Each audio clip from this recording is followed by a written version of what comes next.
seu filho não tem nada, porque ele tem. E se você voltar daqui 2, 3 anos, você vai falar para mim, doutora, você tinha razão.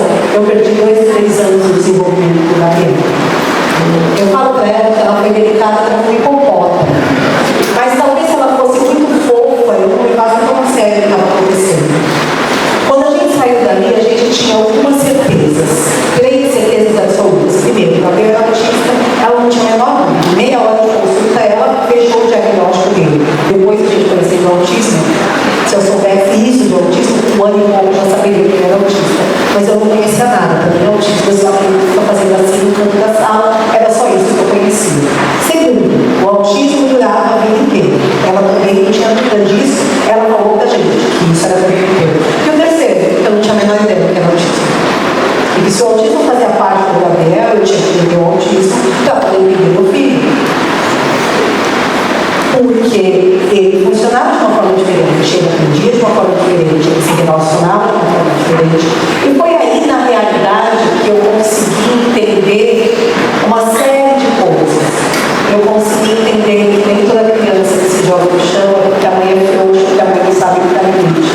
Que não é toda criança que se você deixar passar fome, ela vai comer o que tiver na geladeira.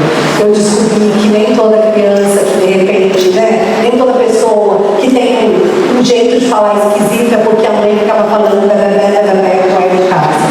Algumas verdades absolutas da minha mente caíram no chão e eu descobri que uma pessoa é diferente da outra. Bom, 7 anos se passaram no diagnóstico do Gabriel e eu comecei a reparar um pouco mais do Caio.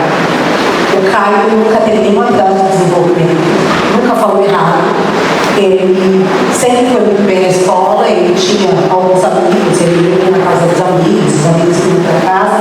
O Caio sempre foi muito chato. Ele era muito chato, o Caio sempre foi muito grosseiro. Quantas vezes na minha vida eu falava para ele, filho, seja gentil com as pessoas, não fala desse jeito, mas eu sabia que ele era um cara bom.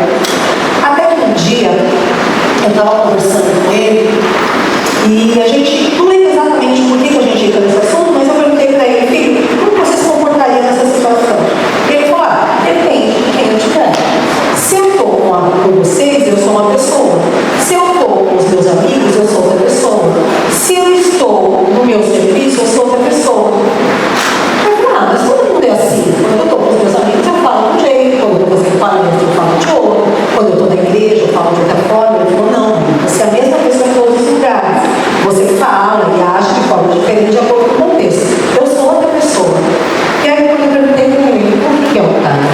E ele não soube me responder. Depois dessa conversa, a gente começou a entrar um pouco mais no assunto do autismo. Porque eu, quando olhava para a infância do Caio, eu não conseguia enxergar o autismo. Ele, como adulto, eu enxergava perfeitamente. Mas na infância dele, eu enxergava. Ele já tinha mais de 18 anos, eu não tinha como levar ele a fazer uma avaliação, eu podia obrigá-lo a isso. Ele fez, então, uma avaliação que deu que ele tinha características do autismo, mas que uma avaliação psicológica, né? Que ele tinha características do autismo, mas que ele não tinha prejuízos. E aqui uma dica para quem é profissional. Se você quer saber se o seu relatório, se o seu áudio está bem feito, é só apagar o nome da pessoa e entregar para a família e perguntar, eu estou falando do seu filho? Porque quando o negócio é bem feito, a gente não precisa ver o que está no cabeçalho. A gente bate o olho e fala, perfeito, é meu filho. E quando ele fez essa avaliação, eu falei para ele, é você aqui? Ele disse, não sou eu. Então ele fez uma nova avaliação psicológica. Agora é uma psicóloga, uma neuropsicóloga, autista e novas habilidades. E ela chegou em camadas do Caio que eu nunca tinha visto. Eu dizia que o Caio, eu não enxergava o autismo na infância do Caio, e o autismo dele estava lá, nessa chatice. Eu descobri que não era chatice, que era rigidez cognitiva, comportamental. Ele mandava em tudo, ele mandava em todos, não porque ele era mandão, mas porque quando ele manda, ele tem controle de toda a situação. Eu achava que o Caio tinha estereotipia, mas um dia ele jogando, a gente passou na porta do quarto dele, que o Caio é nerd de carteirinha, RPG, essas coisas assim, que eu não tenho QI para acompanhar. Mas ele estava jogando, ele faz um barulho aqui na garganta. Não é assim, é aqui, eu não sei gritar. E aí eu voltei, eu chamei o Zé. Eu falei, ouve isso é estereotipia. O Caio não chacoalha a mão na frente, o Gabriel chacoalhava quando ele era pequenininho. O Caio mexe os dedos, mas ele mexe os dedos aqui na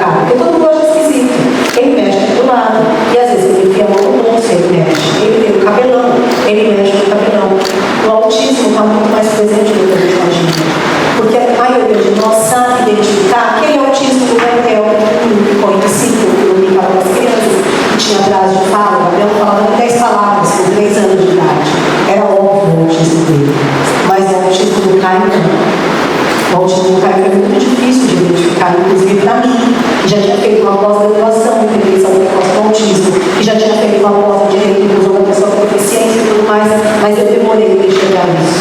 Por que eu estou falando isso para vocês? Porque quando a gente fala a respeito de direitos, a gente não está falando só de direitos de criancinhas que se chacoalham. A gente está falando de direitos de toda e qualquer pessoa com transtorno do espectro autista. Porque a lei diz que a pessoa com transtorno do espectro autista é considerada pessoa com deficiência para todos os efeitos legais. E é sobre isso que agora a gente vai mergulhar um pouco mais.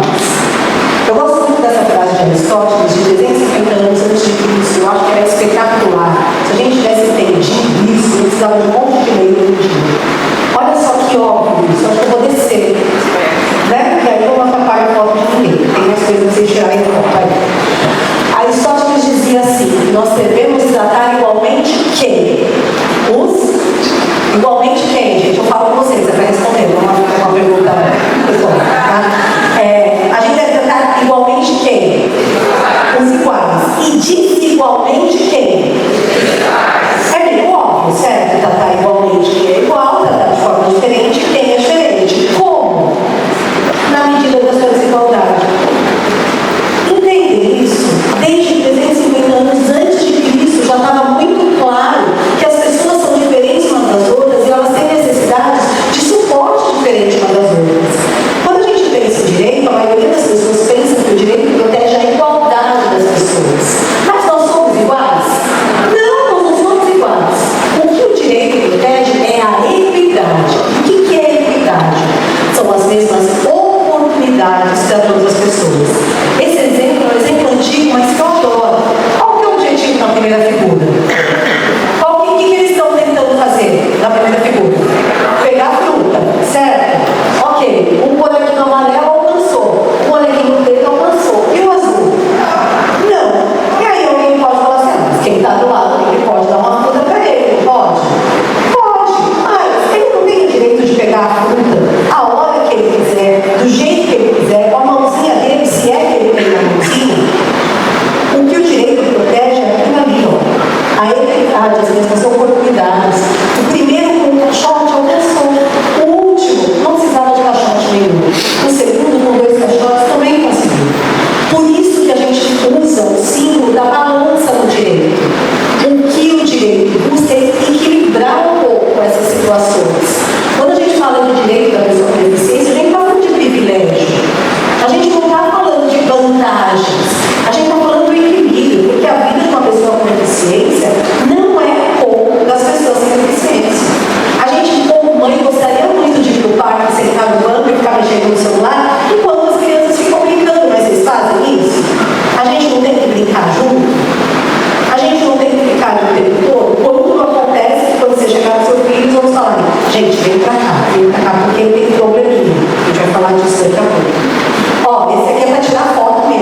vocês, tá?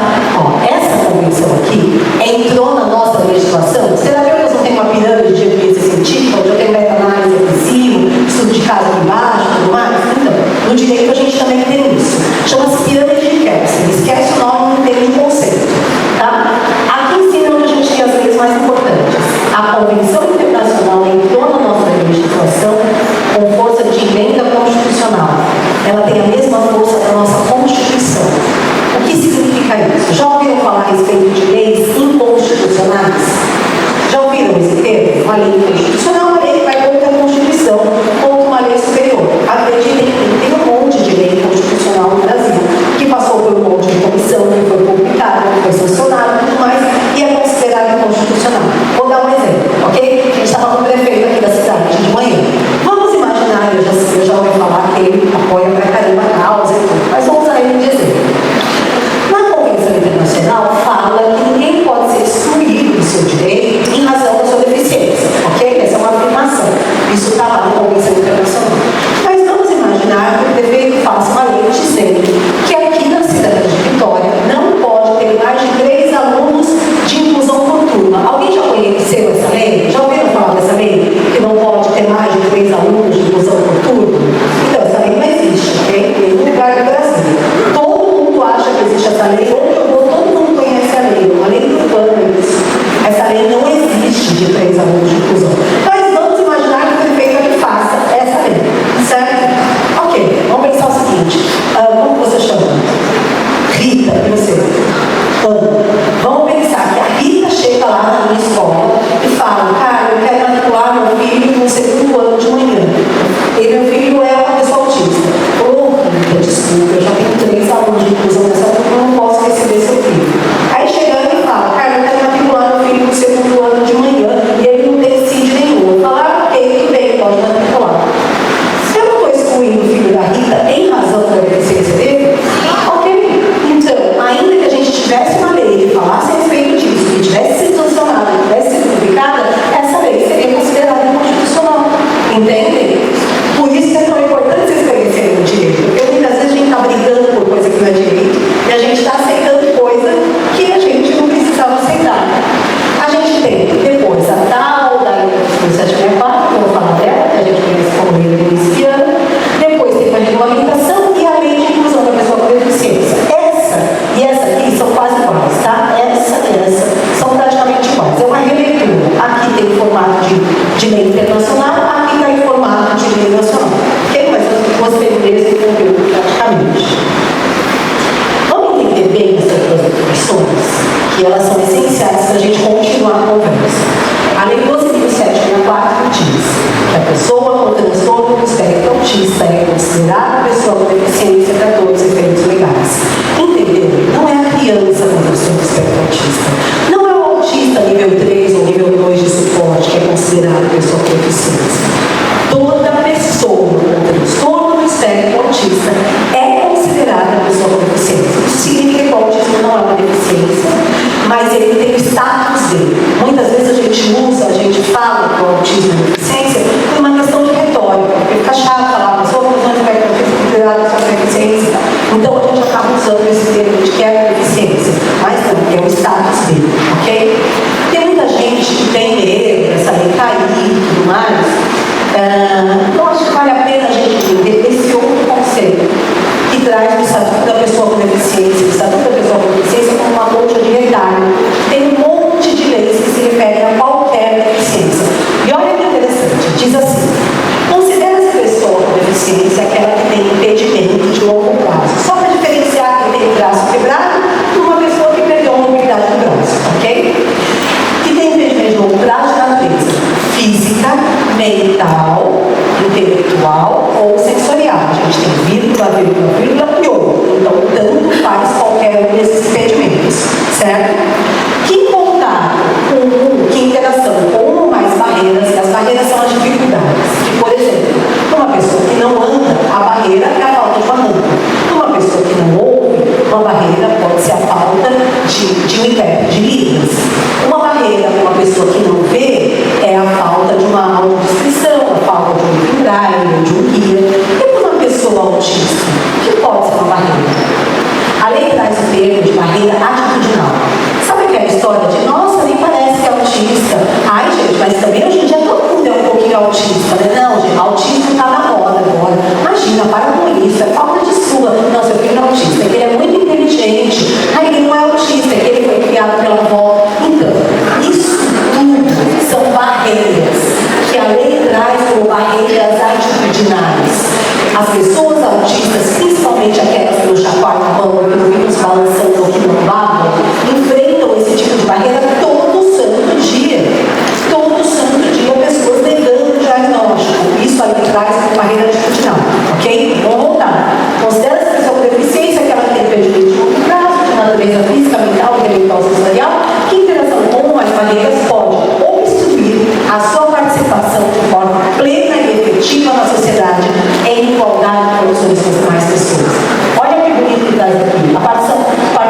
Caio tem um QI de 145. Eu sempre soube que ele era inteligente, mas não imaginava que era tanto assim. Hoje em dia, o Caio dá muito mais trabalho para a gente, como pais, socialmente falando, do que o Gabriel, que recebeu o diagnóstico com 3 anos. Porque o Gabriel foi trabalhar desde sempre, enquanto o Caio a gente nem sabia que precisava de ajuda. Bom, vamos alinhar algumas coisas. Ninguém é doentinho, ninguém tem um probleminha, certo? Se você falar que alguém tem um probleminha, você pode ter um problemão, porque isso pode ser considerado capacitismo, ok? Ninguém é surdo, mudo, cadeirante, necessidade especial ou portador de. Quando alguém fala portador de, pisca um sinal de alerta que aquela pessoa conhece no máximo na teoria, ela não vive o que ela está falando, ok? Como que a gente se refere? É uma aula de inclusão. Essa história de especial, eu sei que a sociedade acha que dói menos falar que alguém é especial, mas nós somos especiais nem que seja da nossa mãe, ok? Então, assim, todo mundo é especial de alguma forma. Qual é o termo correto, então? É uma aula de inclusão, uma pessoa com deficiência, uma pessoa surda, uma pessoa com deficiência visual, uma pessoa autista, uma pessoa com autismo, entenderam? A pessoa sempre vem à frente. Sempre a pessoa, depois a sua condição, sempre a pessoa na frente. Bom, quando a gente fala a respeito, então, de que a pessoa autista é uma pessoa com deficiência, a gente pode falar sobre direitos em todas as áreas. Direito na educação, transporte, saúde, caixa renda, lazer, tudo. E aí vocês vão falar para mim, cara, isso é tudo muito bonito, não? Exatamente. Eu queria muito falar para vocês estão errados, funciona tudo perfeitamente. Mas não, vocês têm razão. A questão é que a nossa legislação está muito bem obrigada. A gente tem uma legislação equiparada às melhores legislações do mundo. Mas todos nós fazemos parte dessa mudança que tem que acontecer na sociedade. A gente vai voltar para falar mais disso daqui a pouco. Estou brigando esse conteúdo. Vamos falar a respeito de direito à educação? Top 1 das reclamações do Brasil inteiro. Já vamos esclarecer algumas coisas. Eu não estou aqui para falar que a escola é ruim, ok? Pelo contrário, a maior parte das escolas estão fazendo o que pode e o que não pode, né? Quer dizer, o que não pode não, nem tudo que pode. Mas enfim, a maior parte das escolas tem tentado fazer a coisa certa. A questão é que todo mundo está na escola, certo? Diferente de shopping, de parque e tudo mais, todo mundo, até os 17 anos, é obrigado a estar na escola. E eles ficam na escola durante muito tempo. E na realidade, onde acontecem as maiores aberrações é no ambiente escolar. Então vamos lá, agora a gente vai fazer uma apanhada geral, certo? E podem responder, não tem certo, não tem errado, o que importa é vocês responderem o que vocês acham. Pode negar a matrícula? Não precisa falar que pode. Pode. Calma. Eu não estou fazendo isso só para chamar a atenção de vocês, mas pode. Vamos lembrar da história das meninas aqui. Se elas chegam para mim e falam, cara, eu quero matricular meu filho no segundo ano da parte da manhã, ok? A pergunta foi. A pergunta é, tem vaga ou não tem vaga? Essa é a única pergunta. Se tem vaga para o filho dela que não tem CID, tem que ter vaga para o filho da outra, ok? Então, a escola pode negar a matrícula? Pode. Se não tiver vaga para aquela turma que a mãe pretende. Se for escola pública, vai ter que arrumar vaga. Escola particular não é obrigada a criar vaga porque meu filho é uma pessoa autista, ok? Próximo. Pessoa autista tem desconto em mensalidade ou isenção? Não, ok? Pessoa autista paga a mesma coisa que qualquer outra pessoa. Não pode ser cobrado nada a mais, ainda que essa pessoa tenha um gasto maior para a escola, daqui a pouco tem que aparecer no MEC para vocês verem. Não pode ser cobrado nada a mais. Eu posso exigir o laudo para fazer a matrícula do aluno? Hã? E agora? Posso? Para fazer a matrícula eu não posso. Porque se eu faço matrícula sem laudo do filho dela, eu não posso exigir, entende? Façam sempre esse paralelo. E se não tivesse diagnóstico? Então, não posso obstruir a matrícula por conta de laudo. Mas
pessoa tem condição, né? Eu estou falando, se tem um plano de saúde, por exemplo, e não está levando o filho para a terapia, isso pode ser considerado abandono. A escola pode acionar o conselho tutelar, inclusive em razão disso. Porque eu sei que tem bastante professor aqui, vocês podem fazer isso. Agora, tem gente que depende do SUS, e muitas vezes, né, fica na fila, esperando por anos e tal, aí é outra história. Limite de vagas, a gente já falou. Adaptações. A pessoa com transtorno do espectro autista é considerada pessoa com deficiência, então ela tem direito a adaptações. Adaptações as mais variadas. Pode ser uma adaptação de conteúdo, isso é, eu estou ensinando equação de segundo grau para tudo, para aquele aluno que sabe fazer mais e menos. Eu consigo ensinar equação de segundo grau? Não, óbvio que não. Para fazer uma equação de segundo grau, tem que entender de divisão, multiplicação e tudo mais. Então, a adaptação de currículo para alguns é essencial. Agora, eu acho interessante que muitas vezes, quando a gente fala a respeito de pequenas diferenças, a gente tem um trabalho na escola que muitas vezes direciona a falta de vontade. Fala, não, é só se esforçar um pouquinho. Vou contar uma coisa para vocês passarem na frente e vocês não vão se esquecer mais. Pensei, vamos imaginar que eu seja uma pessoa que não consegue andar. Eu preciso de uma cadeira de rodas, ok? Tem que ser chamado para fazer palestra. E aí fala, cara, eu preciso subir aqui no palco para você fazer sua palestra. Eu falo, desculpa, eu não consigo subir. Eu não sei andar, eu não tenho como andar. Não, cara, é só um degrauzinho, vai, vamos lá, se esforça um pouquinho. Gente, eu não consigo. E aí ela vira para vocês e fala, gente, vocês não acreditam na Carla? Vamos lá, gente. Carla, a gente acredita em você. Carla. Entende que não é porque as pessoas acreditam em mim, não é porque vocês estão torcendo pelo meu resultado que eu vou conseguir subir um degrau se eu não sou capaz dele.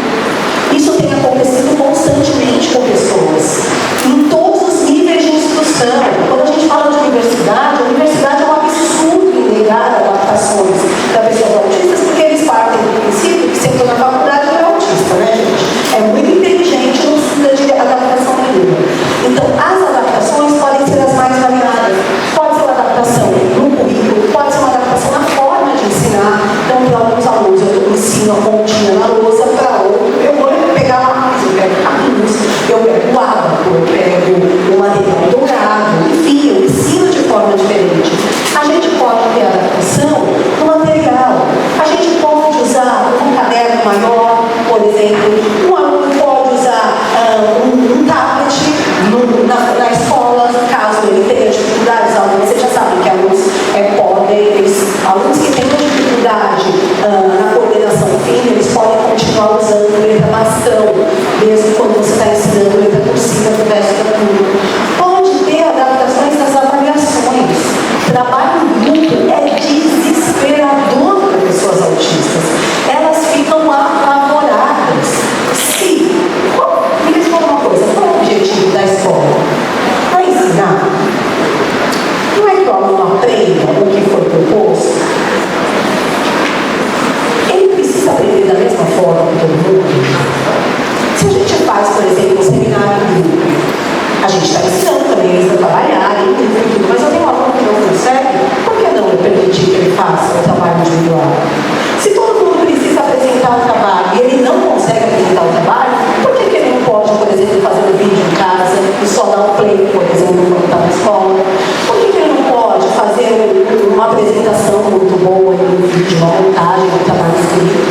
Existem milhares de pessoas autistas na universidade que abandonam a faculdade porque não conseguem apresentar TCC. Isso é absurdo. Por que ele precisa apresentar com a sala toda junto?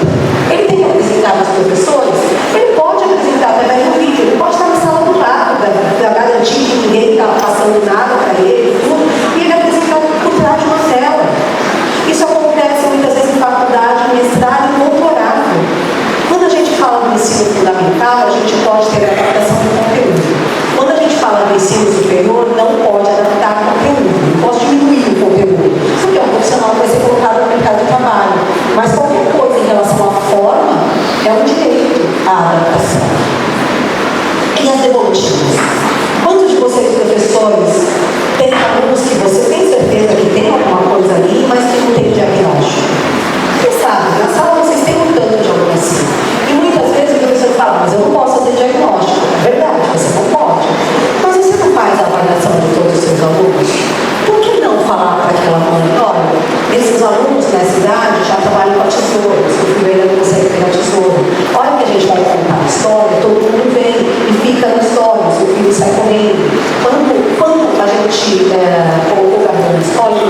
3 aninhos.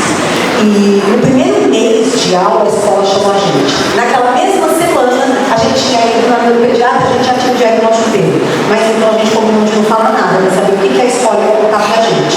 E a escola trouxe, no mês de aula, falou: olha, a gente teve muita dificuldade com o Gabriel não veio da atividade, o Gabriel não sabia nem abrir o potinho do lanche. Ele ficava sentadinho de frente pro lanche, assim, ninguém abrisse, ele ficava no intervalo dele, creio, inteirinho, sentadinho, olhando pro pote dele, esperando que alguém abrisse o pote. O Gabriel ficava deitado no chão. Sabe aquelas páginas que vocês colocam numerinho, letrinha, EVA? O Gabriel tinha hiperfoco em número. No final do ano, o EVA estava afundado, de tanto que ele passava o dedinho por cima dos números e tudo mais. Para mim, como mãe, foi um alívio quando a escola trouxe que o Gabriel era diferente dos outros. Porque eles repararam uma coisa que eu não tinha reparado. Por coincidência, naquela semana a gente já passava uma pediatra. Mas se a gente não tivesse passado em consulta com um especialista, a devolutiva da escola era que ia mover a gente a procurar alguma segunda opinião. A Carla, já falei com ela, mas a mãe não se mexe. Coloca por escrito, 1, 2 vezes. A mãe não fez nada, manda para o conselho tutelar. O conselheiro vai chamar a mãe para conversar e aí depois ela não pode mudar, ok? Tá? Porque tem gente que quer por bem e tem gente que prefere por mal. Então, assim, não tem problema nenhum vocês fazerem isso. Opa! Essa aqui é boa. Quando a gente está na escola, olha eu quentando, olha que eu caí, vocês podem rir, tá? Porque eu ia rir também se eu caísse. Dentro da escola, a gente pode ter 3 ajudas diferentes, ok? Isso é importante a gente entender, porque tem médico falando errado, tem advogado falando errado, tem terapeuta falando errado, você está fazendo um bolo. Na justiça, a gente está com um monte de jurisprudência errada, porque o povo não entende exatamente o que é isso. Então, quando vocês saírem daqui, vocês já podem ensinar para os outros que não vieram, ok? Dentro da escola, a gente pode ter 3 apoios diferentes. Esse aqui é o cuidador. O cuidador não tem que ter nenhuma formação específica, ele é fornecido pela escola e ele trabalha prioritariamente com ADD, com a falta de autonomia daquele aluno, ok? Então ele leva ao banheiro, ele troca, ele ajuda a andar, ele ajuda a comer e tudo mais. Quando a gente fala de autismo, a não ser que a pessoa autista tenha alguma comorbidade, ela não precisa de cuidador. Aí você fala: não, mas ele precisa de ajuda para ir no banheiro. Tudo bem, mas se é só para ir no banheiro, a tia é o corredor da conta, ok? Então, o cuidador é principalmente para pessoas que têm questões motoras e uma falta de autonomia total. Tem que ser fornecido pela escola, não tem nenhuma formação específica para isso. Outro profissional é o acompanhante especializado, que está na lei 2764, que a gente conhece como Lei Berenice Piano. Diz assim: a pessoa com transtorno do espectro autista que necessitar tem direito a acompanhante especializado na sala de ensino regular. Presta atenção, a lei deixa claro que a pessoa autista que precisar. É essencial comprovar a necessidade. Nem todo autista precisa ter alguém do lado o tempo todo. E os terapeutas podem confirmar isso. Se a gente dá um suporte, além do que a pessoa precisa, eu estou ajudando ou estou atrapalhando? Eu atrapalho, ok? Então, da mesma forma que se a pessoa precisa de ajuda e eu nego, eu estou atrapalhando, ok? Por isso que a gente tem que lembrar daquela figurinha, das mesmas possibilidades. A gente dá suporte para quem precisa. Esse acompanhante especializado, ele tem como principal objetivo o educacional. Acompanhante especializado não faz manejo de comportamento. Seria espetacular se as escolas conhecessem a ABA, porque a ABA funciona com o marido, com o vizinho, com o filho, com todo mundo, ok? A ABA é uma análise do comportamento, é muito ampla, uma ciência e tudo mais, mas que funciona. Eu acho que vocês deveriam conhecer um pouquinho de ABA, porque a vida da gente fica bem mais fácil depois que a gente entende essa lógica do comportamento. A maioria das práticas baseadas em evidência na educação são fundamentadas na análise do comportamento, inclusive, ok? Mas o acompanhante especializado tem como principal objetivo educacional. Sabe aquele aluno que não faz atividade, mas você senta do lado e fala: vamos fazer isso aqui, daqui a pouco a gente bebe uma água e aí ele consegue fazer? Ou sabe aquele que pega uma atividade, não entende direito, mas você explica e aí ele faz? Então, essa pessoa pode ser acompanhada por esse profissional, que é o acompanhante especializado. Tem muita gente que fala que não tem regulamentação para isso. Lembram da lei de 96, da lei de direitos básicos da educação? Ali dizia que eles têm direito a ser acompanhados por um profissional de educação especial ou tradicional do ensino médio. O que a gente tinha no ensino médio em 96? Magistério. Então não serve a tia da cantina, ok? Não serve a menina que está fazendo ensino médio para ficar do lado. Porque se não tem nenhum tipo de qualificação, não é companhia especializada, é cuidadora, é uma babá. Entende? Na lei, a gente tem um tanto de advogado aqui, a gente tem um princípio que a lei não traz nenhuma palavra à toa. Então, se fosse uma pessoa para ficar ao lado, a gente não teria na lei esse termo especializado. É fato, nós não temos professores de educação especial para atender todas as pessoas autistas que precisam. Mas, sim, a gente tem que ter profissionais de educação especial que sejam responsáveis por esses, por exemplo, estagiários de psicologia, estagiários de pedagogia.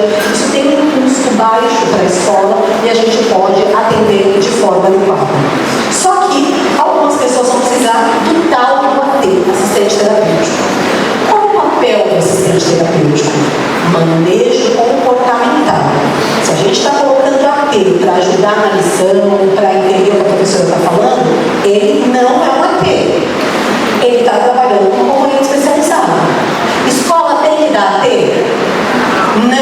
Não é responsabilidade da escola ter. Manejo comportamental não é responsabilidade da escola.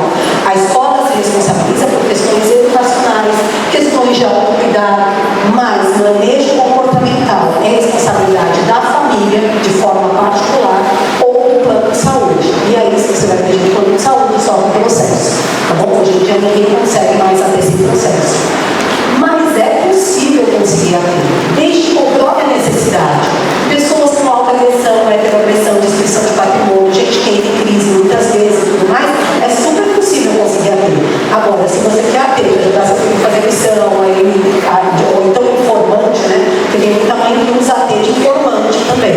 Isso é um problema sério, por isso a escola odeia ter, porque tem muita coisa acontecendo de errado nessas relações e tudo mais. A gente precisa documentar tudo isso muito bem, tá? Eu tenho muitas famílias que colocam AT na escola e eu faço um kit de documentos para a gente dar segurança jurídica. A escola não posso falar para a escola da porta que ela vai entrar. Não é assim, gente. A gente precisa documentar muito bem isso, quem é aquela pessoa, onde mora, como ela vai se identificar, quais os locais que ela tem acesso, qual o horário de intervalo, qual é o papel dela, entende? Tem muita coisa envolvida nisso. Tem muita gente com confusão na escola porque não presta atenção no outro lado também. Ou eu penso, dessa vez eu passo certo, eu não passo errado. Olha só, para quem ouve essa história de que o aluno de inclusão custa mais, por isso que a gente está cobrando essa taxazinha, não, mas é só uma taxa de material e tudo mais, tá? Isso é uma nota técnica do MEC, falando que não pode, aqui está falando de matrícula e tal, e garante o ensino regular para todas as pessoas, de acordo com as necessidades educacionais específicas.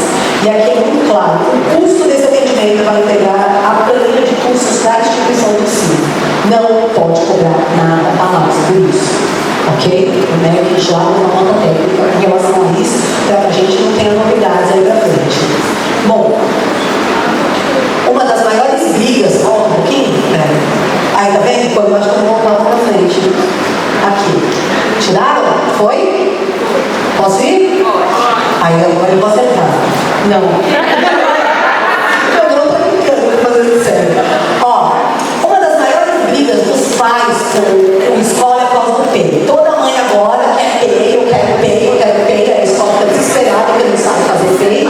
Aí ela pega o modelo na internet, muda o nome e manda. Seu filho sabe ler e escrever, ela fala que seu filho está encaixando bloquinhos em cima do outro. Então, assim, a gente tem muito problema por causa do PEI. Tem uma escola que fala, é um direito novo. Não é. O termo PEI é novo.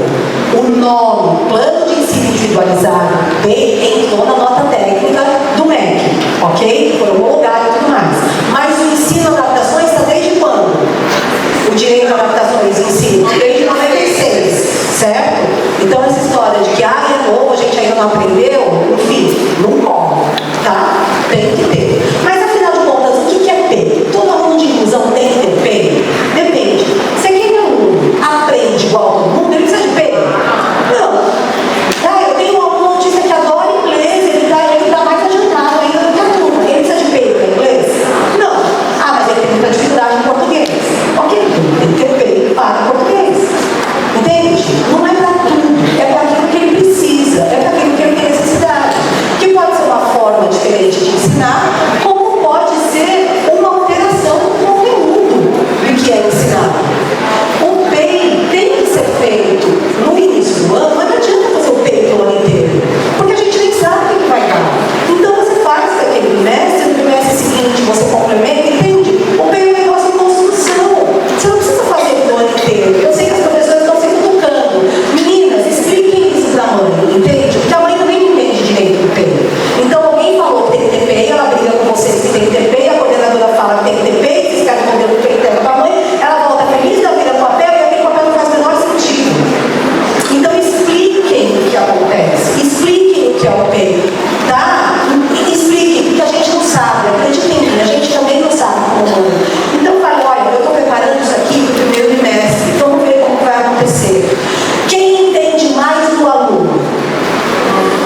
alta tecnologia que ela usou nessa apresentação. Você dá para ele, amigos, por favor? Carlos, você dá para ele? Ai, acho que também o Xi já viu muita coisa hoje, né? Para viajar no salão. Vai, volta. Play, embaixo, por favor.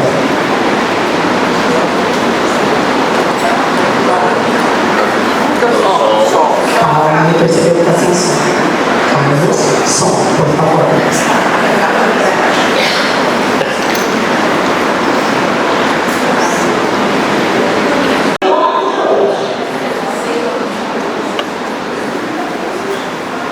Ele está fazendo revisão, depois tem prova, tá? Aí. Brasil, olha pra eles, Brasil. Quem mora no Brasil? O Brasil é grande ou é pequeno? É grande ou é pequeno o Brasil? É grande. E ele é dividido em quantas regiões, nossos amigos? 5 regiões. Então agora, ó, presta atenção. Nós vamos colocar. Onde que é o norte? Pega lá e vai colocar lá, ó. Norte. Onde é que é? Olha lá. Vem em cima. Norte. Ele está fazendo imenso para chegar no norte. Isso, muito bem. O Nordeste. Onde é que é o Nordeste? Esses são os amigos. Vão apresentar trabalho, pequenininho, lugares mais aprofundados. Ele está apresentando do jeito que é capaz.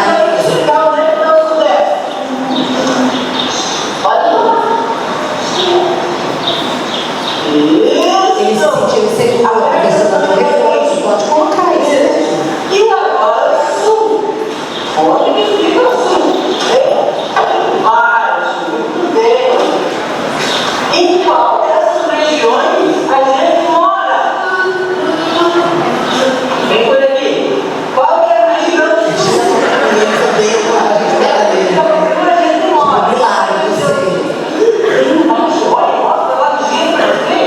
Bem baixo, ao sul. Ele está em Gente, não é lindo isso? Palmas para ele. Não é? Qual foi o curso tecnológico que essa professora usou? Aqueles mapas que tem uns 15 largados na escola. O que ela usou além disso? Folha de caderno. Era folha de caderno com durex. Não tinha nada. E ele colou ali. Ele não estava incluído na turma dele? Ele estava incluído na matéria dele? Ele não estava mostrando o que ele aprendeu? Ele não foi avaliado? Alunos com deficiência, alunos autistas têm direito à nota, ok? E tem escola colocando, tipo, atendeu, eu não sei o que, todo mundo tem nota, o aluno autista não. Por que não? Ele tem o direito a ser avaliado. Ó, dica. O que é o P? A matéria que a gente está dando, o ponto de partida. E qual que é o ponto de partida? O que meu aluno sabe, ok? Esse é o ponto de partida. Então eu vou descobrir o que eu vou ensinar. O ponto de partida, o próximo passo é o que eu vou ensinar, certo? Depois, como que vai ser ensinado?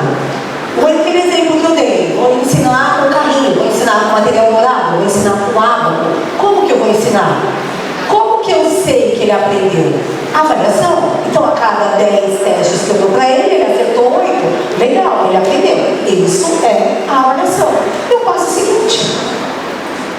Não precisa ser nada de outro mundo. Entende? Não precisa ser um nome difícil. Precisa ser alguma coisa que dê resultado. Porque tem gente apresentando documentos incríveis, lindos, que é de outra pessoa. Além da avaliação. Se a mãe receber aquilo, ela vai identificar que você conhece o filho dela, que você sabe onde ele está. Muitas vezes a gente tem dificuldades com alunos porque a gente está pedindo coisa muito além da capacidade dele, isso gera comportamentos inadequados e disruptivos, mas às vezes a gente também está pedindo coisa muito tonta para ele. E aí ele vai aprontar, porque aquilo é muito bom para ele. Entender onde esse aluno está talvez seja a coisa mais importante que nós, como professores, precisamos descobrir. E muitas vezes a gente não dá conta, porque a professora dá aula só para o nosso filho. A professora dá aula para uma turma toda, e hoje em dia metade da classe tem laudo, ok? E muitas vezes aqueles que não tem laudo dão mais trabalho do que os que têm. É muito complexo. Os professores que estão na sala de aula não foram capacitados para trabalhar com alunos que aprendem de forma diferente. A gente tem um monte de professor investindo dinheiro próprio para se capacitar e para conseguir dar conta, ok? Os professores gostam de dar aula? Claro que gostam, senão tinha escolhido outra profissão. Mas eles têm que se virar nos 30, porque é complexo. Por isso que é tão importante que a gente trabalhe em equipe. Já brincaram de cabo de guerra? Um puxa do lado, outro puxa do outro. Não é assim que às vezes a gente vive? A gente briga com o professor briga com o terapeuta, os dois botam a culpa na mãe, a mãe parte da cima de todo mundo. E sempre se a gente trabalhasse em equipe, a gente podia chegar muito mais longe. Vou contar uma coisa aqui. Quem é mãe ou pai de pessoa com deficiência, de pessoa autista? Tá, segredo da gente. Pais de pessoas neurotípicas podem optar se envolvem ou não na educação dos seus filhos. A gente não tem essa opção. Ou a gente se envolve ou a gente se envolve. Porque se a gente não se envolver, não vai rolar. Não vai acontecer. E assim, muitas vezes você vai lá, amiguinho e tudo mais. Tem dia que você vai lá para brigar mesmo. Tem dia que você vai e fala, olha, se mudar, eu vou procurar uma delegacia. Entende? Porque a gente precisa ir alinhando isso ao longo de toda a vida. Mas se a gente trabalha em equipe, um ajudando o outro, as coisas podem de fato mudar. E mudar para melhor. Enquanto a gente ficar procurando alguém para jogar a culpa, as coisas não vão acontecer. Eu já tenho quase 12 anos de diagnóstico do Gabriel, eu não sei quantas vezes eu fiz reunião com a escola. Muitas vezes eu fazia uma reunião muito amistosa, às vezes eu levava uma terapeuta comigo. Teve um dia que eu falei, essa é a última conversa, próxima eu vou fazer um registro do BO. E ele está na mesma escola desde os 3 anos de idade, que foi a escola onde o Carlos estudou, foi a escola onde eu estudei. Eu tenho um excelente relacionamento, mas às vezes a gente precisa alinhar as coisas. Eu gosto de explicar a educação como uma piscina. Todo mundo do portão para dentro é só jogar dentro da água, ok? Todo mundo do portão para dentro é como se estivesse todo mundo dentro da mesma piscina. Quando a gente está trabalhando a mesma matéria, é todo mundo dentro da mesma água. Tem aluno que vai estar aqui, ó, na bordinha com boia. Tem aluno que vai estar aqui na bordinha com boia e com alguém do lado, senão ele morre afogado. Tem aluno que está aqui nadando bonitinho, e tem os outros que estão dando mortal carpada ali, pirueta, fazendo apneia e tudo mais. A educação inclusiva é essa, que consegue colocar todo mundo dentro da piscina e cada um de acordo com a sua potencialidade, de acordo com a sua dificuldade. Agora que a gente já entendeu tudo isso, eu queria explicar um último assunto para vocês, que é um assunto para vocês guardarem para a vida. Toda e qualquer pessoa com deficiência ou pessoa autista, em qualquer nível de instrução, em qualquer situação, em qualquer idade, precisa entender isso. Além das professão, uma lei muito longa, tem mais de 100 artigos, mas ela é muito didática, ela explica coisas para depois conceder direitos. E agora a gente vai para a aula mesmo. Olha isso aqui. Isso é uma definição de adaptação razoável. Bastante de adaptação razoável, eu tenho uma palestra de 2 horas que eu falo só sobre isso. Presta atenção. Adaptação razoável é uma adaptação, modificação ou ajuste necessário e adequado. Quando eu falo de necessário e adequado, eu estou falando de laudo médico e relatório dos terapeutas. Ok? Necessário e adequado. Que não acarrete um ônus desproporcional e indevido. Então, não pode custar demais e ser indevido. Se for devido, pode custar de forma desproporcional. Por exemplo, acompanhante especializado, muitas vezes custa muito mais do que a mensalidade do aluno. Ok? Mas é indevido? Não, é devido. Então, tá ok. De acordo com a lei, isso tá ok. Quando requerido em cada caso, então eu tenho que pedir, não adianta achar que as pessoas vão adivinhar. Isso tem que ser solicitado. Como que a gente solicita? Na porta da escola? Não, por escrito. Por escrito na agenda do aluno, por escrito através do WhatsApp da escola, por escrito por e-mail, ok? Aquela história de falar com a professora na porta da escola, só se for para falar que ela está bonita, que ela emagreceu, alguma coisa do tipo, entendeu? Mas não solicitem coisas na porta da escola. Por quê? Como você vai provar que você pediu isso? Não tem como a gente provar que você pediu se você conversou com ela na porta. Então, documente. Muitas vezes a professora quer fazer, a escola não deixa. Então, documenta, né, grosso? Às vezes a gente quer melhorar e alguém segura a gente. Vamos continuar. A fim de assegurar que a pessoa com deficiência possa gozar ou exercer em igualdade de condições e oportunidades de fazer mais pessoas todos os direitos e liberdades fundamentais. Lembram daquela definição de pessoa com deficiência, que não consegue exercer igualdade de condições? Aqui traz de novo. Quando a gente fala de adaptação, eu posso estar falando de toda e qualquer coisa que seja necessária para que uma pessoa possa exercer seus direitos. Vamos pensar o seguinte: eu tenho um aluno que tem uma hipersensibilidade auditiva. Ele precisa usar o fone de ouvido na sala. Ele precisa disso. Isso é uma adaptação. Pode ser considerada uma tecnologia assistiva, porque é um objeto também. Okay? Eu posso ter um aluno que não é verbal. Eu tive um caso desse lá em São Paulo. Sabe essas escolas modernas que não pode ter nada de tecnologia, que é tudo analógico? E aí a escola então falou, era uma menininha, ela não era verbal, e a escola falou, olha, tudo bem, ela não pode falar, então ela pode usar uma prancha de comunicação, mas tem que ser aquela no caderno, no papel, ou das fichinhas, porque aqui não entra tecnologia. E a menina se comunicava através do tablet de comunicação. Pega lá, a menina usava o tablet para entrar no YouTube? A menina usava o tablet para ficar jogando enquanto os outros estavam aprendendo? Para que ela usava o tablet? Não era para se comunicar? Ela não tem o direito de se comunicar com qualquer outra pessoa? Portanto, esse tablet vai entrar na escola, por bem ou por mal. Foi só fazer um requerimento bem escrito que no dia seguinte liberaram para todo mundo. Entende? Pense o seguinte: eu tenho uma criança, eu invento os exemplos assim, esse é de verdade, da menininha é um caso que aconteceu, mas eu invento os exemplos para vocês não esquecerem. Vamos pensar o seguinte: eu tenho uma criança que tem seletividade alimentar, ok? E ela só come no prato azul de plástico que ela tem na casa dela. Aonde a mãe vai, ela tem que levar o prato azul de plástico porque ela só come ali. E aí a escola fala, não pode entrar nada de fora, por exemplo, porque a gente tem perigo, né, de contaminação. Não, pra gente, todo mundo é especial. Aqui a gente trata todo mundo igual, não é assim que a gente ouve? Eu não gosto de vocês, a gente tem vontade de matar vocês quando você chama a gente de mãezinha. Mas a gente sabe que vocês não sabem decorar o nome de todas as mães. Então tudo bem, mas assim, quando fala mãezinha, dá um revertério no estômago. Mas a gente sabe que vocês não conhecem o nome de todo mundo, ok? Então a gente tem que lidar com isso. Mas vamos voltar para o prato. Ó, a criança só come no prato de plástico. Pega lá, ela não tem direito a comer? Ela não tem direito a se alimentar? Se ela só consegue comer no prato de plástico, o que a gente tem que fazer? Documentar isso.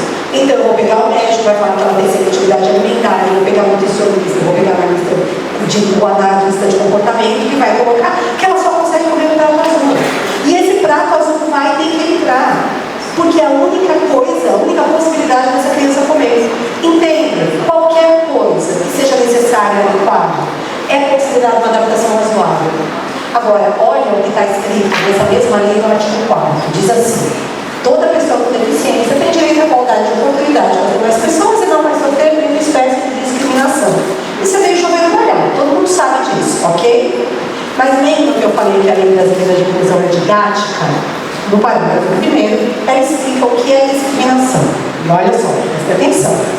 Considera-se discriminação em razão da deficiência toda forma de distinção, restrição ou exclusão, ok? Qualquer coisa, por ação ou omissão, isso é, fazer ou deixar de fazer, para mim é a mesma coisa, que tenha o propósito ou o efeito. O propósito é, não queria mesmo que ele participasse do passeio, ou o efeito é, não, mas a gente esqueceu de avisar que ia ter o passeio, avisou todo mundo, só aquela pessoa com deficiência que não avisou, ok? Propósito ou efeito, então a lei também não faz diferença.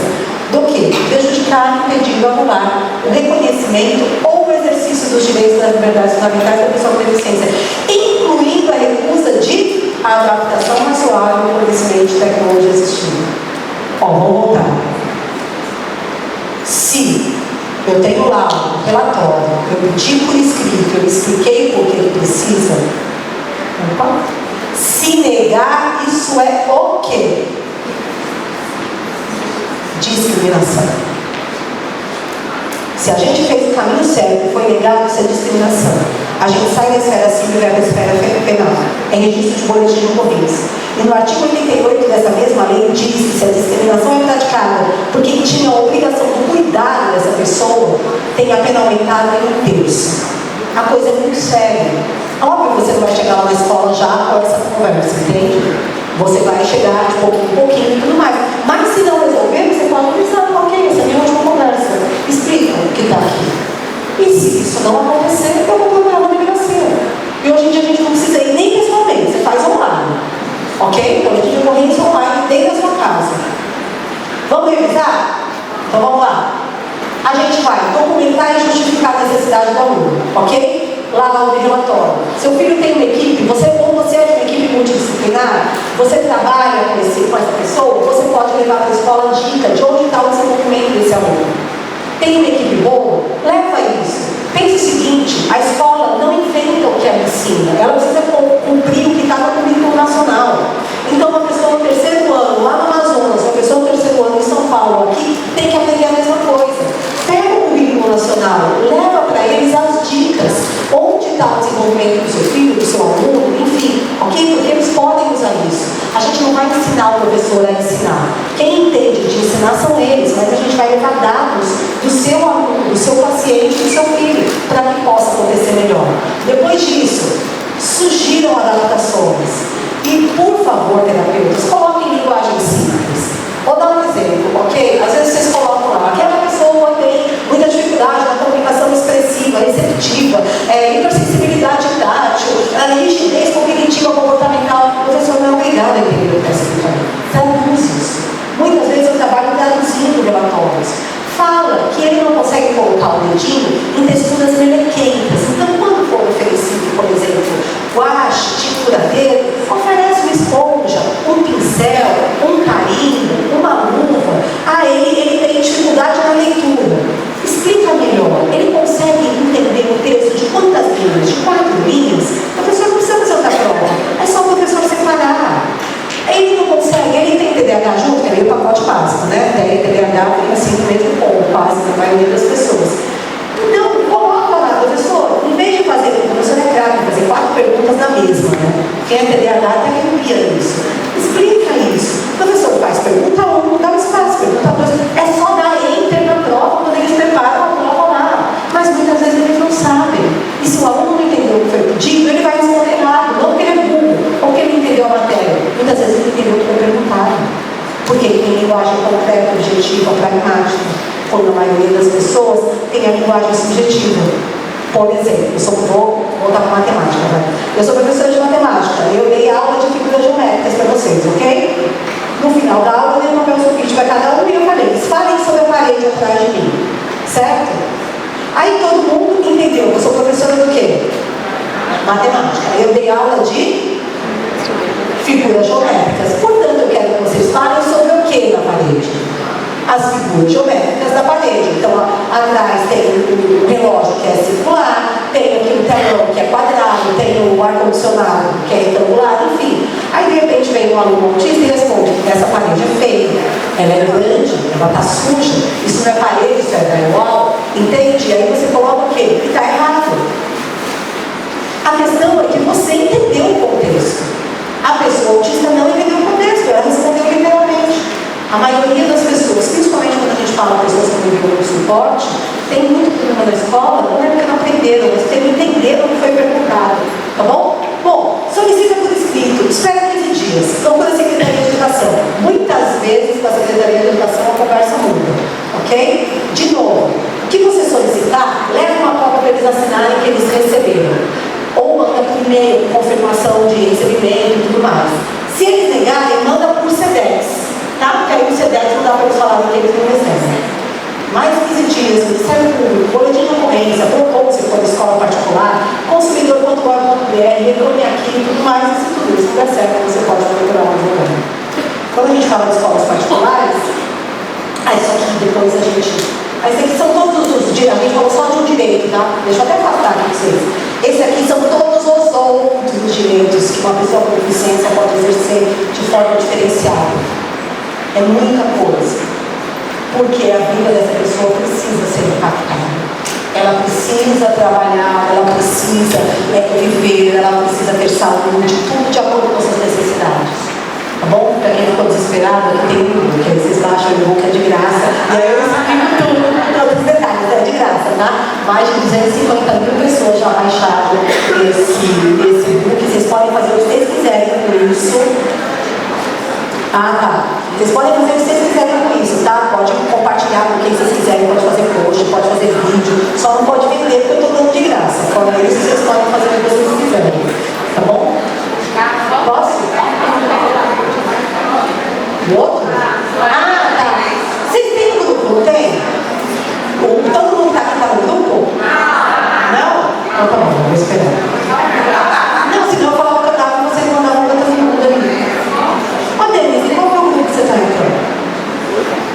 com ansiedade, a gente vai guardar.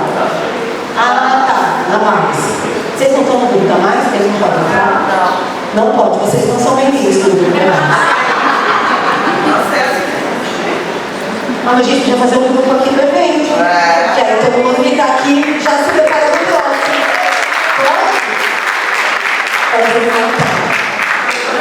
Pode? Porque aí você convida todo mundo que está aqui já no próximo. Tá, então depois elas vão inventar. Depois elas vão descobrir como vai colocar todo mundo no grupo, mas vão mandar a apresentação inteira para eles. E aí as meninas mandam para vocês nesse grupo, tá bom? Pode ser? Esse? Você queria? Ah, tá. Mas eu vou mandar. Depois vocês entram no grupo, vocês podem ficar. Só não pode fazer a minha tarefa, tá muito bom. Tá bom? Disfarça, faz outro slide e tudo bem, também, tá tudo certo. Foi? 5, 4, 3, 2, 1. Ó, vou perguntar uma coisa pra vocês, eu juro, um minuto. Vocês lembram quando começou a ser obrigatório o uso do cinto de segurança? Lembra? Mentira, vocês lembram quando vocês começaram a tomar multa? Porque o uso do cinto de segurança era obrigatório muitos anos antes. A questão é que ninguém era multado e por isso a gente não usava. Até que começou a doer no nosso bolso, e aí hoje em dia você está manobrando o carro no estacionamento do seu prédio, e você está com cinto de segurança. A gente sempre no volante já passa assim. Entendeu o que eu estou falando? Ao longo desses anos, eu comentei a história do almoço, inclusive, ao longo desses anos, eu esperei muito que as pessoas fizessem a coisa certa pelos motivos certos. Hoje em dia, eu quero que as pessoas façam a coisa certa, até que seja pelos motivos errados. Talvez as pessoas vão fazer o certo para não tomar multa, vão fazer o certo para não ter que responder a delegacia, vão fazer o certo para não ter que dar satisfação à Secretaria de Educação, ou da INS e tudo mais. A gente faz parte dessa mudança. E se a gente se calar, essa mudança vai demorar mais para acontecer. De fato, eu acho que eu não vou ver a inclusão acontecendo de verdade. Mas talvez os meus filhos continuem falando isso e um dia essa inclusão aconteça de verdade. Se a gente participar disso, isso pode acontecer antes. Se a gente se calar, isso vai demorar mais e muitas outras pessoas vão sofrer para a inclusão acontecer. Vocês vão receber o grupo, desde a gente pode fazer um vídeo depois explicando para eles. A gente precisa de vocês, porque vai ser votado no negócio do Brasil, no STF, e a gente precisa mobilizar os ministros em relação a essa votação. O direito às terapias precoces intensivas adequadas está em xeque. Os planos de saúde estão tentando fazer com que a lei 14454 seja considerada inconstitucional. E a gente, como população, precisa se manifestar. É a única coisa. Nós temos bons representantes nesse processo, mas os planos estão em quantidade muito maior. Então a gente precisa se manifestar. Vocês vão receber no grupo o e-mail de todos os ministros. É só copiar e colar. O texto está feito também, tá bom? Eu escrevi um texto padrão para todo mundo usar. Mandem, por favor, porque isso pode ajudar o resultado dessa decisão que vai ser no dia 17, tá? Tá bom? Então tá acabando.